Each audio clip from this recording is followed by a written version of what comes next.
31 जुलै ही last date जावन आसा तुमची इनकम टॅक्स रिटर्न फायल करपाक। पूण income tax return old tax रेजिमान काय न्यू टॅक्स रेजिमान भरल्यार आमकां टॅक्स कमी पडटले हो मोठो प्रश्न जाल्लो आसा। ह्या व्हिडिओन हे कन्फ्युजन काढून उडोवया। पयल्यान पयली तर तुमची एन्युअल इनकम 5 लाख आसा जाल्यार तुमकां ओल्ड टॅक्स रेजिमान कांयच टॅक्स लागपाना। जर तर तुमची 7 लाख आसा जाल्यार तुमकां न्यू टॅक्स रेजिमान कांयच टॅक्स लागपाना। पण 7 लाखापेक्षा 1 रुपया सुद्धा तुमचो एन्युअल इनकम चड आसा जाल्यार तुमकां टॅक्स लागू जाता आणि हे स्लॅब्स तुमच्या मुखार येतले। हे स्लॅब्स पळोवन मनीस असो चिंततलो की आपल्यान कितले टॅक्स भरपाचे काय। हे कन्फ्युजन सॉल्व करूया साध्या शब्दांनी। हे सगळे तुमच्या इनकम आणि इन्व्हेस्टमेंट या दोन गोष्टींचेर डिपेंड करता। जर तर तुम्ही लाईफ इन्शुरन्स पॉलिसीज किंवा टॅक्स सेव्हिंग इन्व्हेस्टमेंट करता जाल्यार तुमकां ओल्ड टॅक्स रेजिमान फायल केल्यार फायदो आसा, कित्याक हांगा सरकारान तुमकां डिडक्शनाचो लाभ दिल्लो आसा। पण जर तर तुम्ही लाईफ इन्शुरन्स पॉलिसी किंवा टॅक्स सेव्हिंग इन्व्हेस्टमेंट करिना जाल्यार तुम्ही न्यू टॅक्स रेजिमान फायल केल्यार तुमकां फायदो आसा, कित्याक हेतून स्लॅब रेट्स खूप कमी आसा।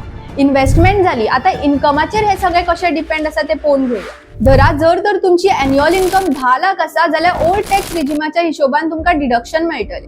10 लाखातले स्टँडर्ड डिडक्शन 50,000। इन्शुरन्स पॉलिसीज किंवा टॅक्स सेव्हिंग इन्व्हेस्टमेंटान तुम्ही 1.5 लाख मेरेन इन्व्हेस्ट करपाक शकता। उपरांत हेल्थ इन्शुरन्स 25,000 आणि एनपीएसच्या खाला तुम्ही 50,000 इन्व्हेस्ट करपाक शकता। असो करून तुमचो डिडक्टेड अमाउंट जाता 2,75,000 आणि तुमचो 7,25,000 हो टॅक्सेबल अमाउंट जाता।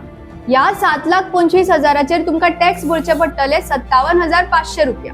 पण जर तर तुम्ही न्यू टॅक्स रेजिमान फायल करता जाल्यार 50,000 हो तुमचो स्टँडर्ड डिडक्शन जातलो आणि 9,50,000 हो तुमचो टॅक्सेबल अमाउंट जातलो। आणि या 9,50,000चेर तुमकां टॅक्स भरचो पडटा 52,500 रुपया। ओल्ड टॅक्स रेजिमान तुम्ही इन्व्हेस्ट करून सुद्धा 5,200 रुपया तुम्ही ओल्ड टॅक्स रेजिमान चड भरलेले आसा।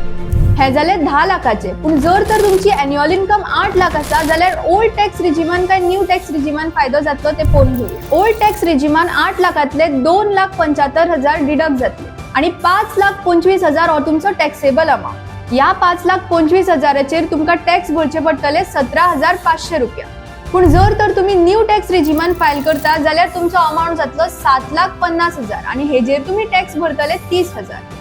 सो हेतून तुम्ही 12,500 रुपया न्यू रेजिमान चड भरता। सो हांगा तुम्ही ओल्ड टॅक्स रेजिमान फायल केल्यार तुमकां फायदो आसा। सो तेका लागून ही दोन गजाल इन्व्हेस्टमेंट आणि इनकम या दोन गोष्टीचेर तुमचो डिसिजन डिपेंड करता। पळयत रावात गोवन नरेटिव्ह।